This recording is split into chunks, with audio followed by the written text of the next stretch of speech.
To understand how human beings made connections in the ancient world, you have to strip away every modern instinct you have about privacy. In the ancient Near East, the architecture of human life was entirely public, and the concept of meeting someone by chance was almost non-existent. In a metropolis like Uruk around 2500 BCE, your social circle was dictated by the bureaucratic machinery of the temple. The towering ziggurats that dominated the Mesopotamian skyline were not just religious monuments, they were the absolute centers of agricultural survival. Thousands of farmers, weavers, and laborers funneled into the sun-baked courtyards of the Iana precinct to deliver grain and receive clay tablet rations. You did not wander the streets looking for companionship. You formed alliances, settled disputes, and evaluated rival families while standing in line to weigh barley under the watchful eyes of temple scribes. The suffocating routine of this temple economy fractured only during massive state-sponsored religious festivals. Centuries later in Babylon, this release valve was the Akitu, the 12-day New Year festival. The statues of the gods were carried out of their inner sanctuaries and paraded through the massive, blue-glazed Ishtar Gate. The streets swelled with tens of thousands of bodies, priests, foreign emissaries, merchants, and the working classes. During this specific window, the rigid social order was deliberately suspended. In the crushing crowds pressing against the processional way, marriages between distant farming families were negotiated, old debts were called in, and clandestine affairs were sparked in the shadows of the date palm groves outside the city walls. When those negotiations culminated in a match, the resulting Babylonian marriage was a formidable economic contract, governed heavily by laws like the Code of Hammurabi. It was negotiated strictly between the groom and the bride's father. Once a pairing was agreed upon, the groom was required to pay the tehatum, a bride price consisting of silver, grain, or livestock.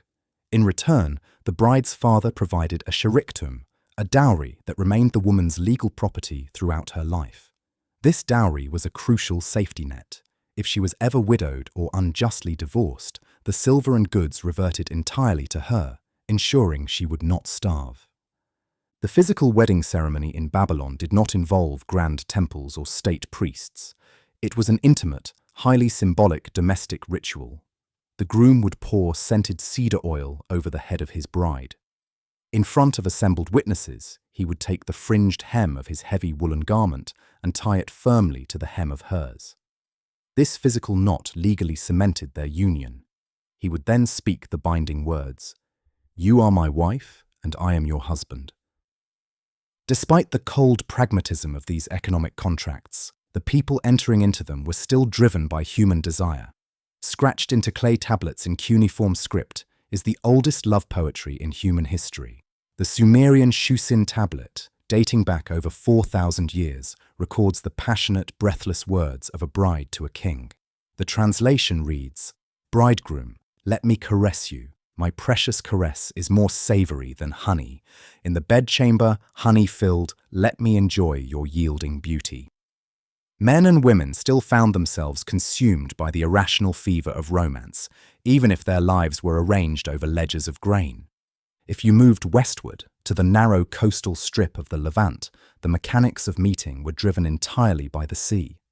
The Phoenicians turned the Mediterranean into a vast web of trade routes. In a port city like Tyre, Sidon, or Byblos, social interaction was born of the sheer necessity of international commerce. A merchant would stand on the stone quays, surrounded by the pungent smell of rotting murex snails used to manufacture fabulously expensive Tyrian purple dye, negotiating in a chaotic mix of Canaanite, Egyptian, and early Greek, with traders arriving from the Aegean. But the true, high-level social bonding among the Phoenicians happened behind closed doors, in a formalized institution known as the Marsia. The Marsia was an exclusive banqueting club dedicated to specific patron deities. Elite merchants, shipowners, and aristocrats gathered in highly restricted rooms, reclining on ivory inlaid beds, drinking heavily spiced wine from silver bowls. It was in the Marsia that mercantile syndicates were formed, and the massive capital required for dangerous voyages past the Pillars of Hercules was raised. You did not simply introduce yourself to a Phoenician merchant fleet owner. You had to prove your worth and be invited into the Marsia. To seal a maritime treaty, a Phoenician king or elite merchant would marry off his daughter to a foreign ally, sending her across the sea with a dowry of silver, raw ivory, and purple-dyed wool. Her marriage served as a human anchor, securing the trade routes of the ancient Mediterranean. Down the coast, the rhythm of life in ancient Egypt was dictated entirely by the Nile. For the majority of the population, social mobility was tied to the Akhet, the season of inundation. When the river flooded its banks every summer, farming became impossible. The pharaonic state mobilized tens of thousands of peasants through a system of corvée labor. Men who had never left their ancestral villages were drafted and transported down the river on massive wooden barges to work on temple complexes, monuments, or limestone quarries. These labor camps functioned as unprecedented social mixing pots.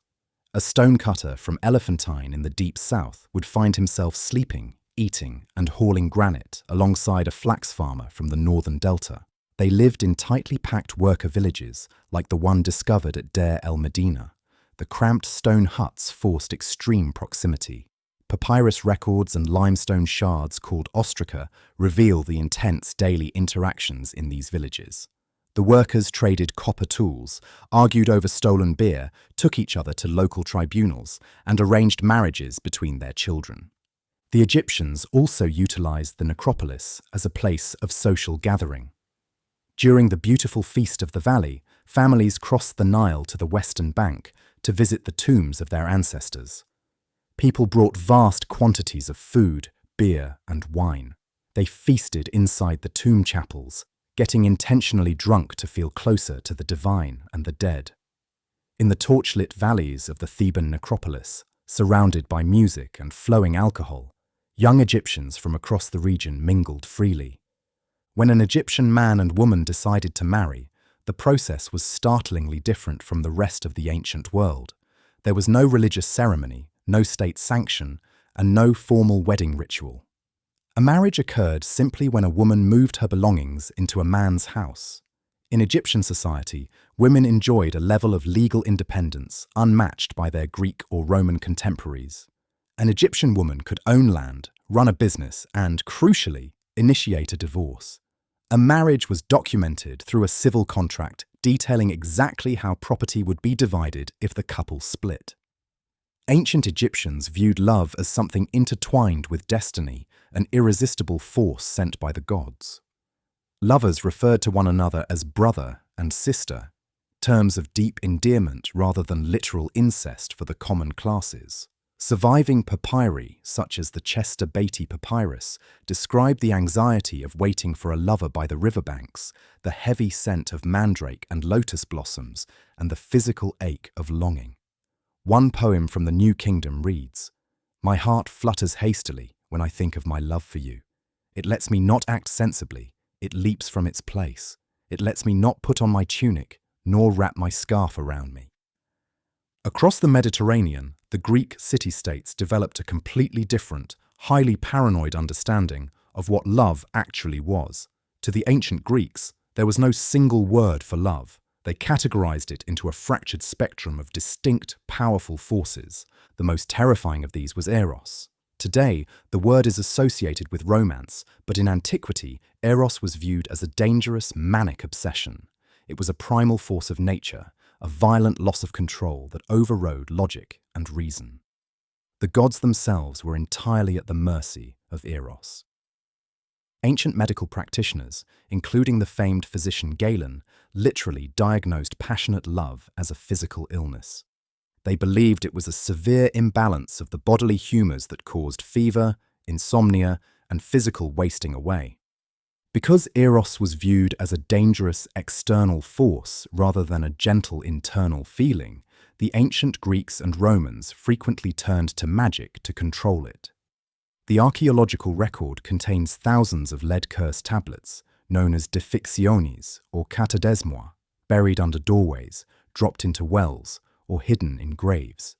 People brewed potions and commissioned sorcerers to force a specific person to succumb to Eros, or conversely, to cure themselves of the sickness of an unrequited obsession. You did not fall in love, you were struck by it, infected by it, or cursed with it. Beyond the danger of Eros, the Greeks relied heavily on philia, a deep, loyal love based on mutual respect and shared hardship. This was the love between soldiers fighting shoulder to shoulder in the phalanx. There was ludus, a playful, casual love without commitment, seen in the drunken revelries of the festival. There was storge, the fierce, protective love of a parent for a child, and agape, a selfless, universal love. But when it came to marriage, the ultimate goal was pragma, a mature, enduring, pragmatic love that developed over decades of shared survival, property management, and child-rearing. To achieve pragma, the architecture of the Greek city was weaponized to keep young men and women apart, ensuring that marriages were strictly controlled by the family. In classical Athens, the freeborn woman lived a life of total invisibility, confined to the gyneceum, the deepest, most secure rooms of the house. The physical demands of survival forced a daily rupture in this isolation. Water had to be drawn.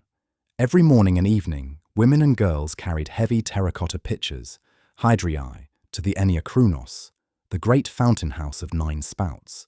The fountain house was an exclusively female sphere. As the water cascaded into the clay vessels, the women spoke, traded information, and assessed the daughters of rival families.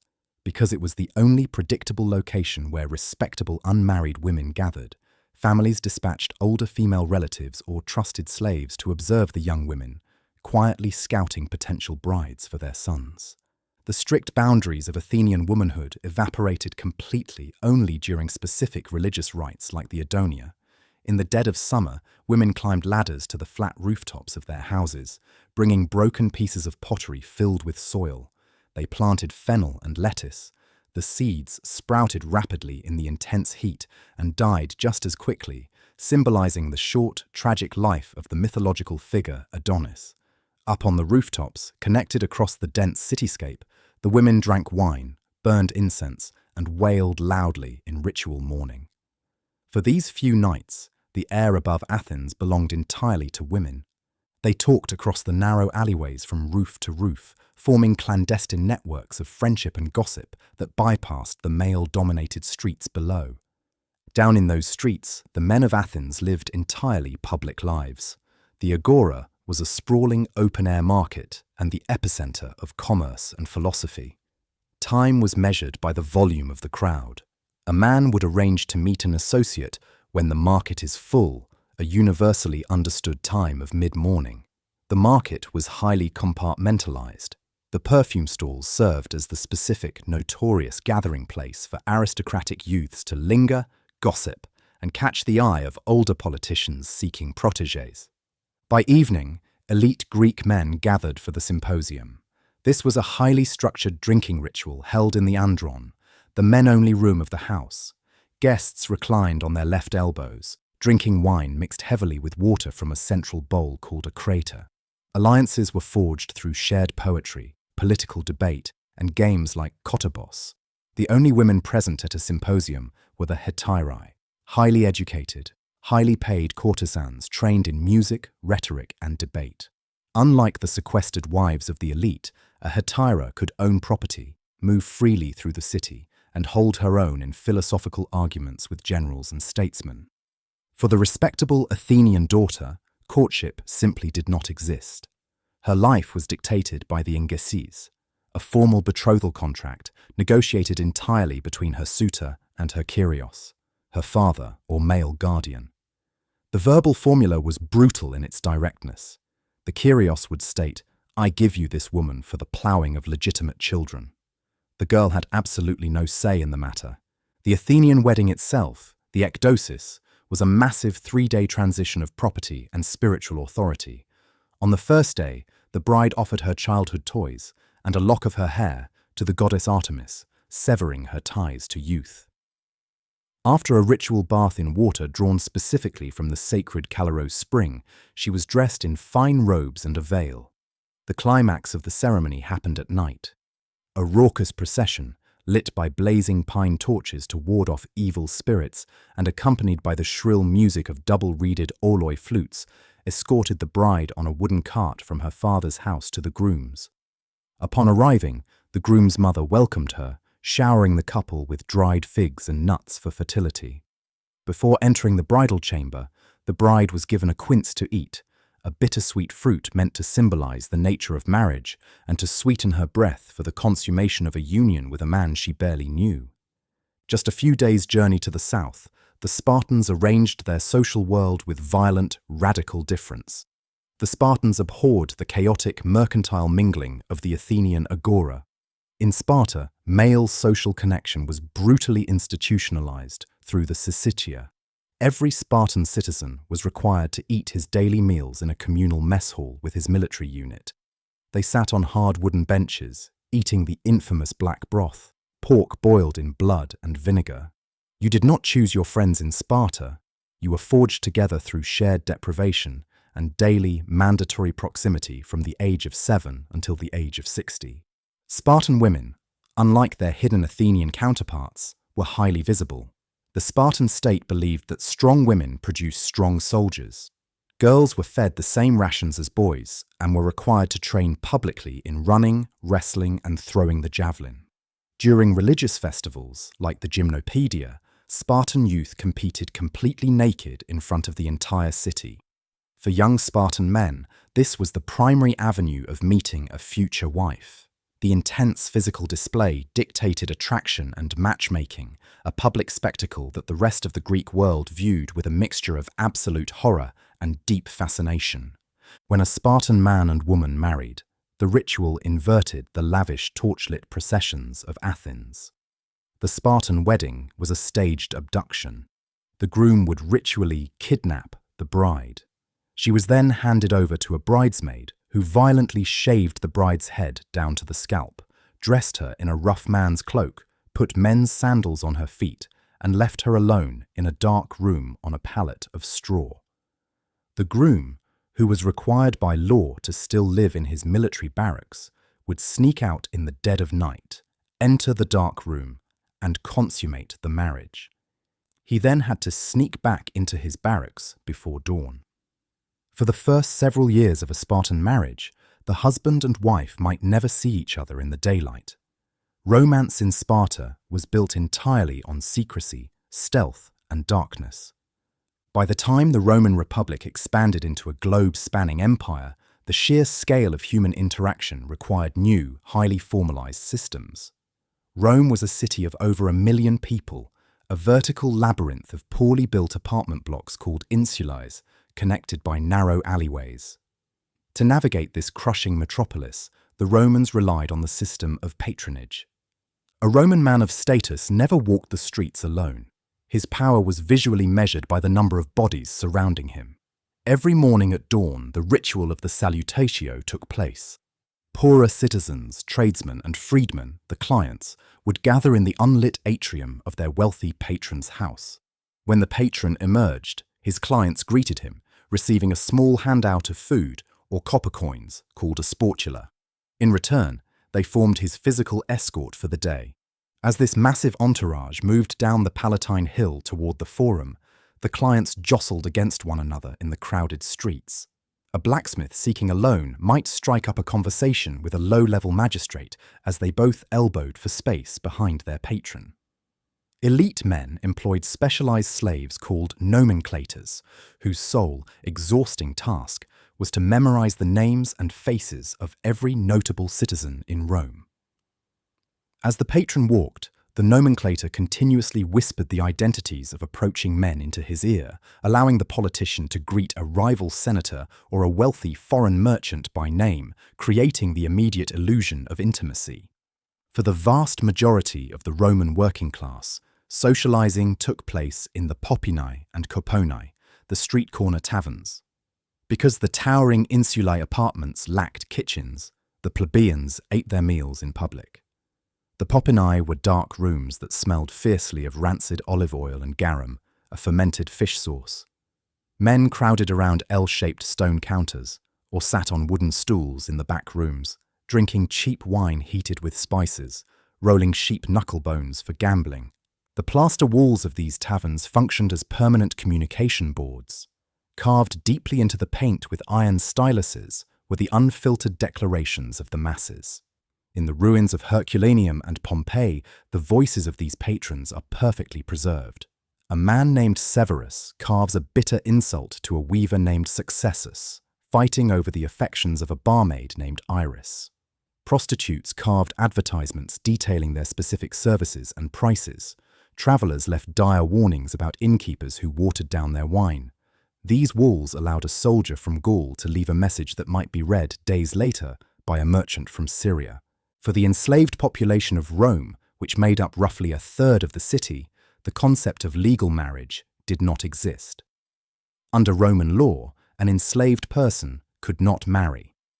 However, they could enter into a Contubernium, a recognized, permanent cohabitation.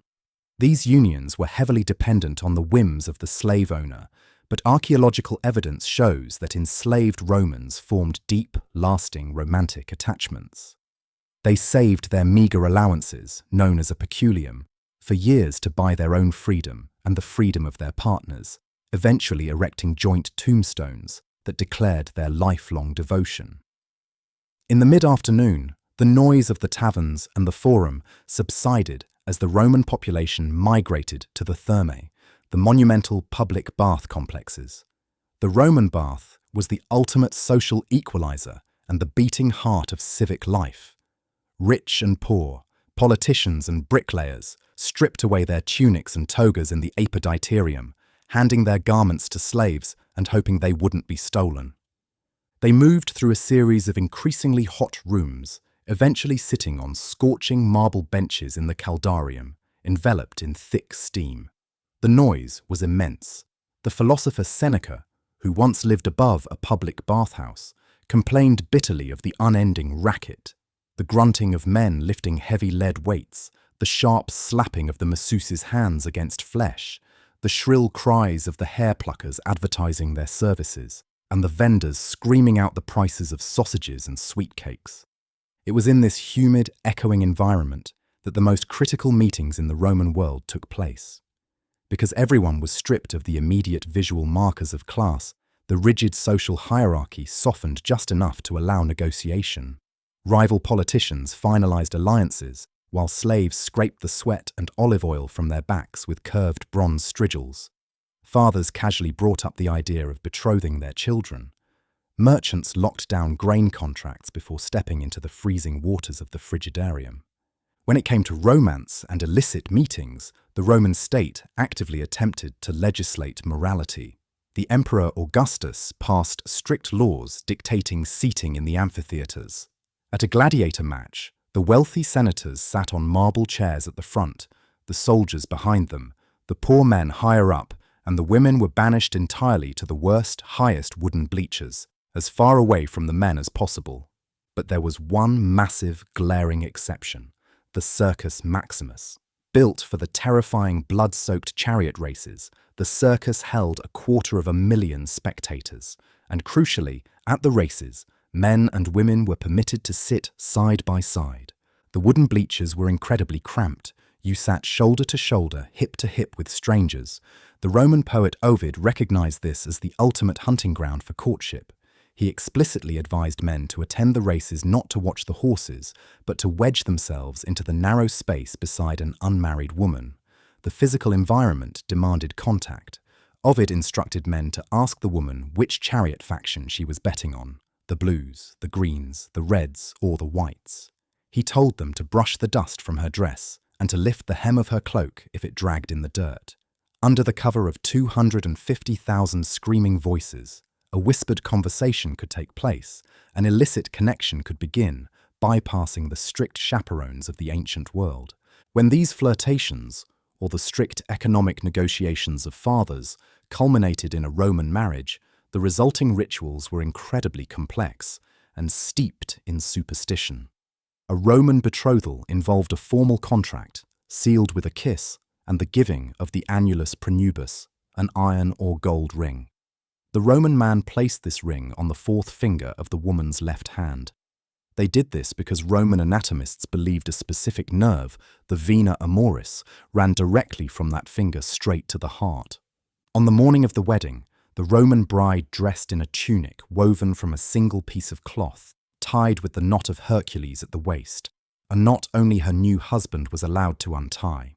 Her hair was ritually parted into 6 locks using the bent iron head of a spear, a violent symbol meant to ward off evil spirits and recall the mythological foundation of Rome. Over her hair, she wore the flammium, an enormous, brilliant, flame-coloured veil that completely obscured her face, making her look as though she were enveloped in fire. In the atrium of her father's house, an animal, usually a pig or a sheep, was sacrificed, and the augurs read its entrails to ensure the gods favoured the union.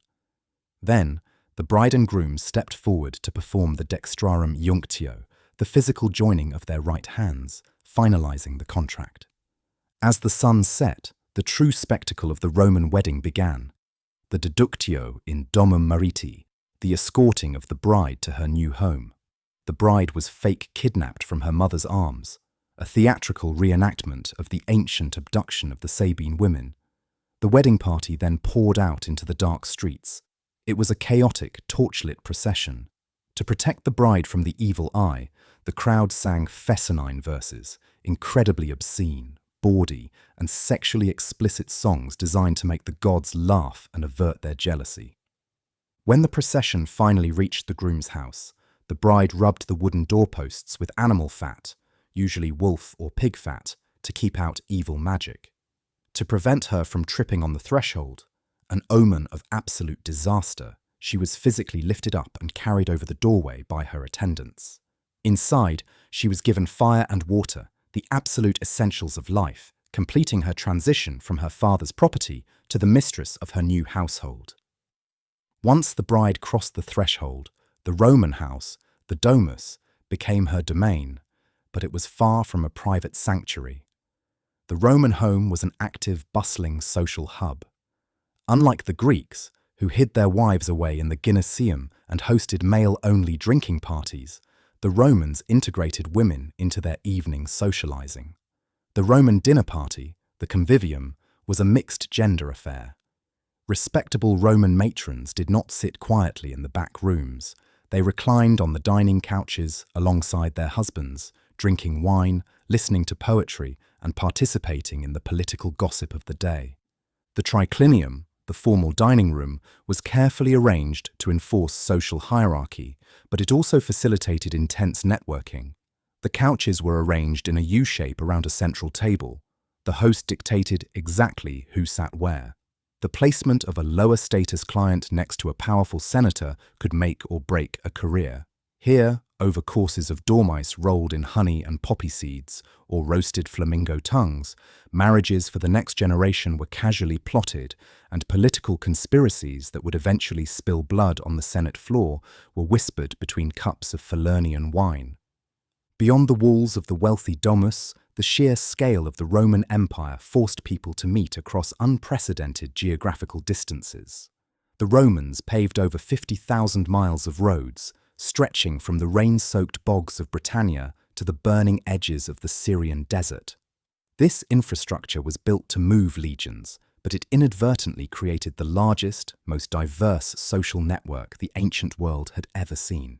If you were a traveller moving along the Appian Way or the Via Egnatia, the rhythm of your day was dictated by the mansions and mutations, the state-run way stations and private inns situated every 10 to 15 miles. The Roman inn was a notorious melting pot. A merchant transporting tin from Cornwall might find himself sharing a rough wooden table or even a flea-infested bed with a discharged auxiliary soldier from Thrace or a spice trader from Alexandria. The inns were chaotic, dangerous, and loud. The graffiti preserved in the ruins of these way stations paints a vivid picture of the transient connections forged on the road. Travellers left messages for those coming behind them. They carved warnings about bedbugs, complaints about the exorbitant price of fodder for their mules, and boasts about brief sexual encounters with the barmaids. One piece of graffiti from an inn simply reads, "Here slept Vibia with her lover." Another traveller writes, "We wet our beds. I confess we have sinned, innkeeper. But if you ask why, there was no chamber pot." In these temporary spaces, separated from the strict social surveillance of their hometowns, people from wildly different linguistic and cultural backgrounds were forced into sudden, intense proximity. For the men who actually built and guarded those roads, the Roman army itself was an immense engine of social integration. For hundreds of years, during the Republic and the early Empire, a serving Roman legionary was legally forbidden to marry. The state demanded his total, undivided loyalty. But human nature completely ignored this legislation. Soldiers stationed on the frontiers of the Rhine or the Danube for 25 years did not live in celibate isolation. Around the permanent military camps, known as castra, entire civilian settlements called vici rapidly sprang up. These towns were populated by merchants, blacksmiths, tavern keepers, and local women. The soldiers formed deep, lasting relationships with these local women, taking them as vicariae, hearth companions. They had children and built families, completely outside the bounds of Roman law.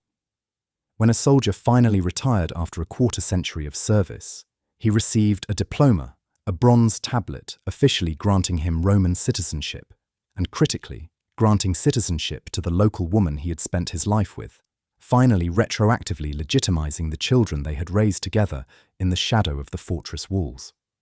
The military borders were not hard walls separating Rome from the barbarians.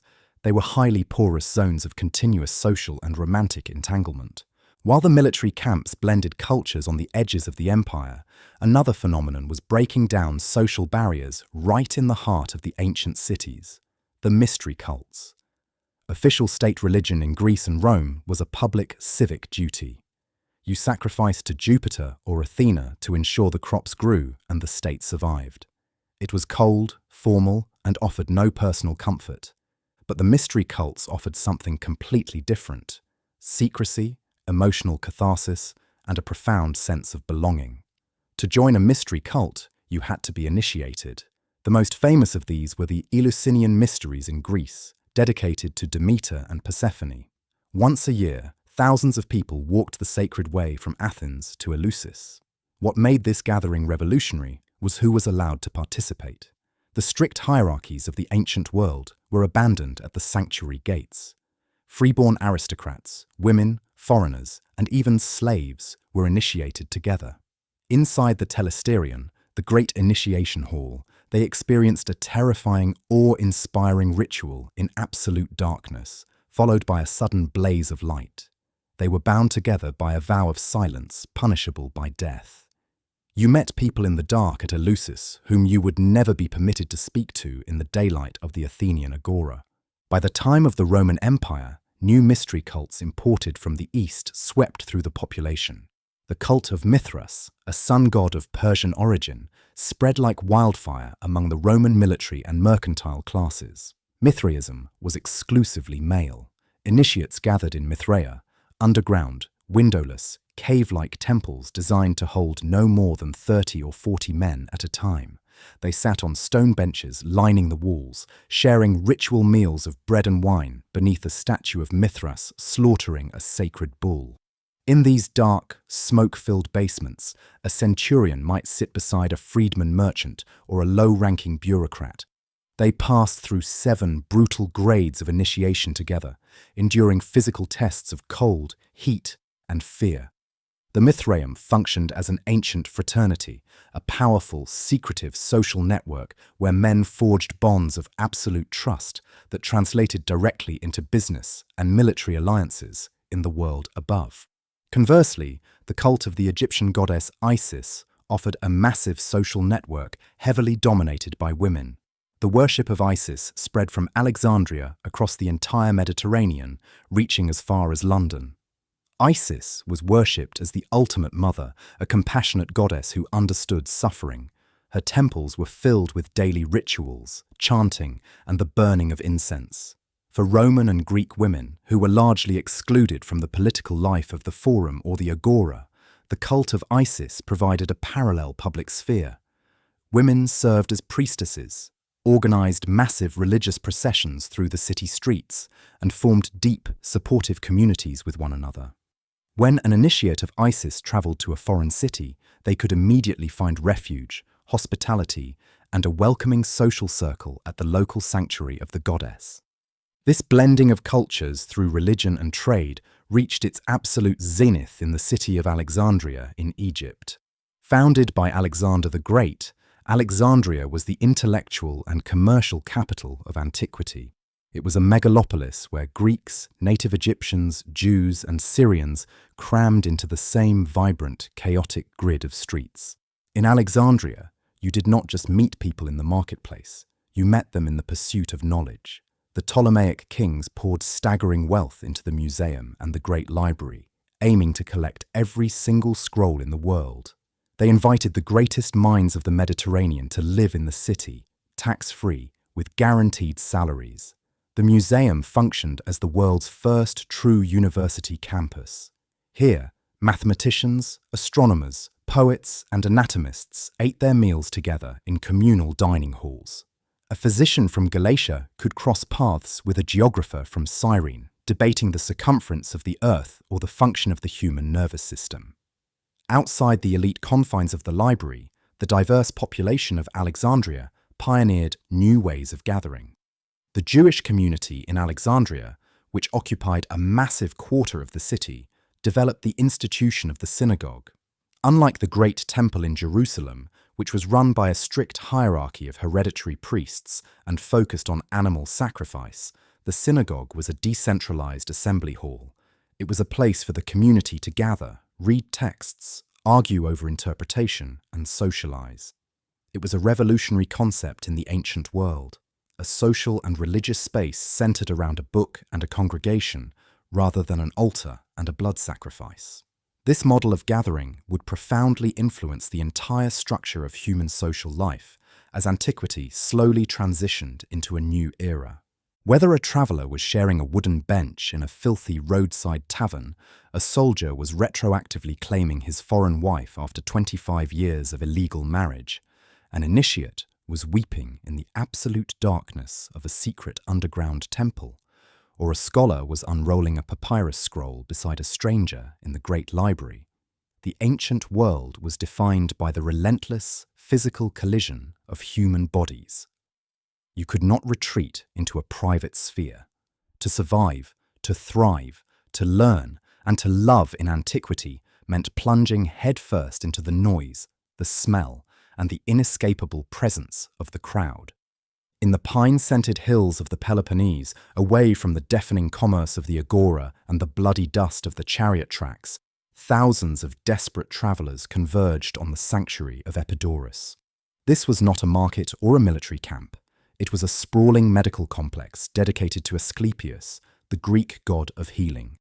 Sickness was a universal equalizer in antiquity, and the pursuit of a cure created one of the most intense temporary social hubs in the ancient Mediterranean. Patients suffering from blindness, paralysis, weeping sores, and internal agony arrived at the sanctuary after grueling journeys by foot or by sea. They underwent strict purification rituals, enduring freezing cold baths and days of fasting. The climax of their pilgrimage was the enkoimesis, or the temple sleep. Hundreds of sick individuals, from wealthy Athenian politicians to poor goat herders, lay down side by side on the hard stone floor of the abaton, the sacred dormitory. In the pitch black of the long colonnade, non-venomous yellow snakes, sacred to the god, slithered freely among the sleepers. In the morning, the patients awoke and shared their dreams with the priests and with each other, desperate for a divine interpretation that would lead to a cure. This shared vulnerability stripped away the rigid class barriers of the outside world. Strangers bound by pain formed intense, fleeting relationships. The walls of the sanctuary were heavily inscribed with iamata, limestone steles recording the miraculous cures of past visitors. A man with paralyzed fingers, a woman blind in one eye, a soldier with a spearhead lodged in his jaw, all left their stories carved into the stone, offering a permanent silent chorus of hope to the terrified strangers who came after them. When the Greeks were not gathering for healing, they gathered for blood, sweat, and glory. Every 4 years, a sacred pan-Hellenic truce known as the Ekakeria was declared. Messengers ran across the fractured, constantly warring Greek city-states, ordering a halt to all military campaigns. Tens of thousands of men journeyed to the sanctuary of Zeus at Olympia. For the vast majority of attendees, the Olympic Games were not a glamorous affair. There were no hotels. It was a suffocating, sweltering shantytown of makeshift tents pitched in the dry summer dust of the Peloponnese. The heat was brutal, the flies were inescapable, and the smell of the hecatomb, the ritual slaughter and roasting of 100 oxen to Zeus, hung heavy over the encampment. You met people while waiting for a drink of water from the few muddy, overtaxed wells. Philosophers stood on overturned crates to shout their treatises at the passing crowds. Herodotus reportedly read his histories aloud here for the first time. Politicians from rival cities struck treaties in the shade of the olive trees. Women were strictly banned from the Olympic sanctuary under penalty of being thrown off the jagged cliffs of Mount Typeum. There was only one exception, the priestess of Demeter Shamine, who sat on a white marble altar overlooking the stadium, the sole female witness to the brutal bare-knuckle pancration matches and the lethal chariot crashes. For the men of Greece, Olympia was the ultimate forge of cultural identity. A merchant from the Greek colony of Massalia in modern-day France could stand shoulder to shoulder in the dirt with a hoplite from Sparta, screaming for the same bruised, oil-slicked runner bound together by the shared language and the absolute fanaticism of the games. In the crushing urban density of Rome, if you lacked the immense wealth required to host a lavish convivium or to command an entourage of clients in the forum, you sought your community in a collegium. These were formal, highly organized working-class clubs that formed the absolute bedrock of plebeian social life. There were collegia for bakers, mule drivers, ivory workers, boatmen, and even gladiators. But the most vital of these organizations were the burial clubs. Life in the Roman insulae was cheap, violent, and often terribly short. For a small initiation fee and a monthly due of a few bronze coins, a Roman laborer or a freed slave guaranteed two things: a proper cremation with a niche for their ash urn in a communal columbarium, and a regular, raucous dinner party. The collegia had their own elected magistrates, their own bylaws, and their own patron deities. In their meeting halls, known as scholae, the strict, unforgiving hierarchy of the outside world was fiercely replicated, but it belonged entirely to them. A freedman who shoveled imported Egyptian grain at the docks of Ostia all day could wear a clean white tunic, hold the proud title of magister of his club, and preside over a massive feast of pork, lentils, and cheap wine. The collegium gave the invisible masses of Rome a sense of extreme dignity, a guaranteed social circle, and the profound comfort of knowing that when the fever finally took them, they would not be thrown into the mass, unmarked pits outside the city walls. They would be remembered, and their names would be spoken by their brothers over cups of wine during the festival of the Parentalia. Far to the east of the Mediterranean, the Achaemenid Persian Empire engineered human interaction on a scale of staggering imperial luxury. The Persian kings controlled a territory stretching from the Nile Delta to the Indus Valley. To bind this colossal state together, they built the Royal Road. Spanning over 1,500 miles, the road was punctuated every 20 miles by highly fortified relay stations, known as Chapar Khaneh. While these stations facilitated the famous Persian courier system, allowing royal decrees to travel the width of the empire in a matter of days, they also served as the primary resting places for ambassadors, satraps, and merchants carrying state passports stamped in wet clay. In the fortified courtyards of these remote outposts, a Greek mercenary might share a fire with a Bactrian camel driver or an Elamite scribe, exchanging intelligence, goods, and languages in the vast emptiness of the Iranian plateau. But the true epicenter of Persian social and political life was the Paridesa, a massive, walled, intricately irrigated hunting park and garden. The King of Kings did not socialize in a crowded, dusty public forum. He brought the world to his garden. The Persian royal banquet was an instrument of absolute, terrifying power. Up to 15,000 people, nobles, military commanders, and foreign diplomats were fed daily at the king's expense in the courtyards of Persepolis or Susa. The seating arrangements at these feasts were a matter of life and death. dictating your exact proximity to the king. The monarch often dined hidden behind a magnificent, heavily embroidered curtain, only pulling it back to drink with those he deemed uniquely worthy. To be invited into the Paradisa, to walk among the imported cedar trees, and to drink sweet wine from a heavy gold written shaped like a rearing lion, was the ultimate social elevation in the ancient Near East. The Persian court demanded absolute submission. You did not shake hands. You performed proskynesis, throwing yourself face down on the floor before the king. Social bonds here were forged entirely through proximity to the blinding, absolute power of the throne. While emperors and merchants crossed continents, the women of the ancient world, whose physical movement was heavily policed by men, wove their social networks indoors, quite literally. Across Greece, Rome, and the Near East, the production of textiles was an endless, grueling necessity. It was almost exclusively female labour, but the massive, warp-weighted loom, which leaned heavily against the wall of the house, was not designed for solitary work. Producing a single woolen tunic required shearing, washing, carding, spinning, and weaving, a process involving hundreds of hours of labour. Women gathered in the gymnasium of Greece or the sunlit atrium of Rome, their hands flying across the coarse threads. The rhythmic clacking of the heavy clay loom weights against each other was the relentless metronome of ancient domestic life. This physical labour created an impenetrable social sphere. As the wooden spindles turned, oral traditions, subversive gossip, and practical education were passed down from grandmothers to young girls. The loom was the absolute epicenter of female solidarity. In a world that demanded their silence in the public square, women's voices dominated the rhythm of the spinning wheel. They wove the sails that pushed the triremes across the Aegean, the thick woolen cloaks that kept the Roman legions from freezing in the German forests, and the fine linen shrouds that wrapped the dead. Their conversations, hidden behind the walls of the house, were the invisible threads that actually held the social fabric of the ancient city together. Beneath the marble temples, the looms and the bathhouses, lay the vast, unseen social network of the enslaved.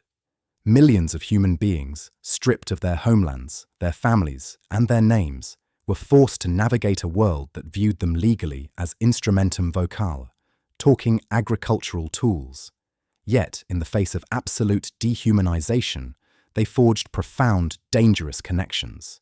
In the Great Latifundia, the massive, brutal agricultural estates of Sicily and southern Italy, slaves from Thrace, Gaul, Syria, and North Africa were chained together in the wheat fields and locked in dark underground barracks called ergastula at night. Stripped of their native tongues, they communicated in a hybridized broken Latin, blending the gods, the songs, and the folklore of their distant homelands into new shared cultures of survival. These hidden networks of suffering occasionally erupted into terrifying, highly coordinated violence.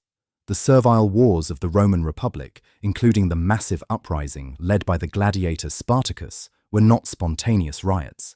They were only made possible because the enslaved population had quietly, desperately formed ironclad alliances across dozens of different estates. They communicated through the movement of stolen goods, whispered messages passed in the roaring noise of the commercial grain mills and the shared, brutal reality of the arena floor. Their social networks were built in the dark, forged by the whip and the chain, and when they finally met in the open, they brought the greatest military empire on earth to its knees. The desperation that drove men to war and rebellion was matched only by the absolute, irrational fever that drove them to love. Because marriage across the ancient Mediterranean was almost exclusively a financial and political contract negotiated by men, true romantic passion was largely forced to exist outside the boundaries of the law. And because they could not rely on the state to legitimize their desires, the people of antiquity turned to the underworld. To understand how desperately the ancients loved, you have to look at how violently they tried to force it. In the dry sands of Egypt, archaeologists have unearthed the Greek magical papyri, a massive collection of Greco-Roman spellbooks. These texts reveal that ancient love magic was not a matter of sweet potions or gentle wishes. It was an act of supernatural warfare. If a Roman or a Greek man was consumed by Eros, the terrifying, sickness-inducing god of lust, he did not write a poem. He hired a sorcerer to cast an agoge spell, a binding curse. The surviving instructions for these spells are chilling. A man would take a lump of wax or river clay and fashion it into a crude doll of the woman he desired. A surviving example, discovered in an Egyptian tomb and now sitting in the Louvre, shows a clay female figure pierced violently with 13 bronze needles, through the eyes, the mouth, the hands, and the genitalia. The spell attached to it demands that the gods of the underworld drag the woman to the caster by her hair, her guts, and her soul. The incantation reads, "Do not allow her to eat, nor drink, nor sleep, nor find peace until she leaves her parents and her home and comes to my bed, burning with madness for me." In a world where you could not simply walk up to a respectable woman in the street and speak to her, you used lead, clay, and the names of dead demons to rip her out of her father's house. If you lacked the silver to hire a sorcerer, you used the physical language of the streets. In classical Athens, a man struck by sudden infatuation in the crowded agora did not offer a diamond ring. He threw an apple. In Greek custom, tossing an apple at a woman, or a woman catching it, was a legally recognized, deeply symbolic declaration of sexual intent tied to the myth of Aphrodite. If a young man managed to lock eyes with a girl drawing water from the fountain house, the swift toss of a piece of fruit across the wet stone was the ancient equivalent of a marriage proposal, an illicit whisper made solid in the air before the chaperones could intervene. But love in antiquity was never restricted to the opposite sex. It operated on an entirely different axis of power and passion. In Greece, the most profoundly respected romantic and educational bond a citizen could forge was often with another male. This was institutionalized through pederasty, a relationship between an older man, the Erastes, the lover, and an adolescent youth, the eromenos, the beloved. This was not hidden in the shadows. It was the foundation of Greek elite society. Through this intimate bond, a boy was taught how to speak in the assembly, how to hurl a javelin, and how to conduct himself at the Symposium. The Sacred Band of Thebes, an elite military unit entirely composed of 150 pairs of male lovers, famously crushed the Spartan army, fighting with absolute suicidal ferocity because no man wanted to show cowardice in front of the man he loved. Female passion burned just as fiercely, though the male historians of antiquity desperately tried to ignore it. On the island of Lesbos in the 7th century BCE, the poet Sappho wrote verses that stripped away the politics of the city-state and focused entirely on the devastating physical reality of love between women. Sappho did not write about sweeping armies. She wrote about the physiological panic of seeing the woman she desired laughing with a man across a room. Her words, preserved on torn fragments of papyrus, describe a 2,600-year-old panic attack brought on by pure jealousy. My tongue breaks, a sudden fire races under my skin, my eyes see nothing, my ears roar, a cold sweat pours down me, and a trembling seizes me all over. I am greener than grass. To read Sappho is to realize that the raw, agonizing biology of a broken heart has not changed a single degree since the Bronze Age. In Rome, the empire didn't care about the gender of your lover, the empire cared about your power. Sexuality was defined entirely by who was active and who was passive, who conquered and who submitted. But even the absolute peak of Roman power could be brought to its knees by grief over love. The Emperor Hadrian, who ruled an empire stretching from Scotland to Syria, fell completely, obsessively in love with a young Greek man named Antinous. When Antinous mysteriously drowned in the muddy waters of the Nile during a royal tour of Egypt, Hadrian did not simply mourn. He tore the empire apart in his grief.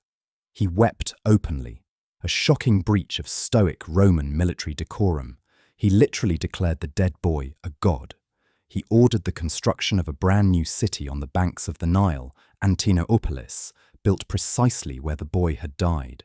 He commissioned thousands of marble busts and statues of Antinous, flooding the provinces with the face of his lost love. For centuries after his death, Roman citizens were offering sacrifices to a beautiful, drowned Greek teenager simply because an emperor's broken heart demanded it. For the ordinary Roman plebeian, whose name would never be carved into imperial marble, love and lust were purchased in the lupanar, the brothel. The word literally translates to the wolf den. If you walk through the ruins of Pompeii today and step into the lupanar, the physical reality of ancient transactional love is inescapable. The cella, the small rooms, feature hard stone beds that were once covered in thin, dirty mattresses. The walls above the doors are painted with explicit, brightly coloured frescoes, a visual menu for foreign sailors and merchants who did not speak Latin, allowing them to simply point at the act they desired. But it is the graffiti scratched into the plaster of the brothel walls that tells the true story of the Roman heart. These were not just cold, mechanical transactions. Men fell desperately in love with the enslaved sex workers. One man took an iron stylus and carved into the wall of the lupanar, "I wept, holding the girl's neck." Another patron, hopelessly infatuated, wrote, "If anyone does not believe in Venus, they should gaze at my girl." Even in the darkest, most exploitative corners of the Roman city, human beings were still frantically searching for tenderness. Because these illicit passions constantly threatened to destabilize the inheritance of property, the state intervened with terrifying brutality. The Emperor Augustus, desperate to restore traditional morals after decades of civil war, passed the Lex Julia de Adulteris Coacendis. This law made adultery a public crime for the first time in Roman history. If a father caught his daughter in bed with her lover inside his own house, the law granted him the right to immediately pull a sword and murder them both on the spot without trial. Augustus was so uncompromising that when he discovered his own daughter, Julia, was conducting serial affairs behind her husband's back, he did not shield her. He permanently exiled his own flesh and blood to the desolate island of Pandateria, forbidding her from drinking wine or seeing any men for the rest of her life. But the threat of exile, or even a father's blade, could not stop Roman lovers from connecting.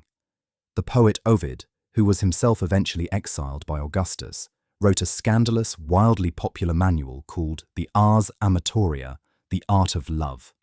It was a masterclass in ancient espionage, teaching men and women how to bypass the heavy wooden doors and the strict, watchful eyes of the enslaved chaperones. Ovid instructed women on how to secretly communicate with their lovers. He told them to have their maidservant memorize a message and whisper it, or better yet, to write the illicit letter directly onto the maid's bare back, sending the human canvas across the city to the lover's house, where it could be read and then washed away.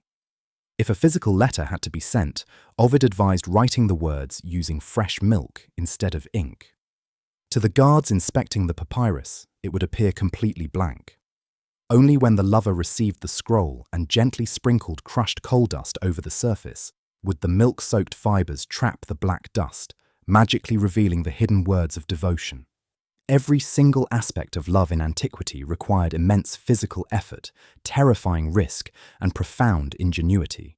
Without digital screens to hide behind, courtship was a dangerous, high-stakes game played in the mud of the Circus Maximus, the steam of the public baths, and the dark, torchlit alleyways of the city. You bribed slaves to carry wax tablets. You carved your jealousy into the plaster of tavern walls. You burned expensive incense to underworld gods, begging them to bring a stranger to your bed. You risked the sword of the paterfamilias just to cross a threshold in the dark. The ancient world was heavily fortified by stone walls, iron laws, and endless social surveillance, but it was continuously, relentlessly breached by the absolute, uncontrollable necessity of the human heart. This video is brought to you by the Paladin Learn History app.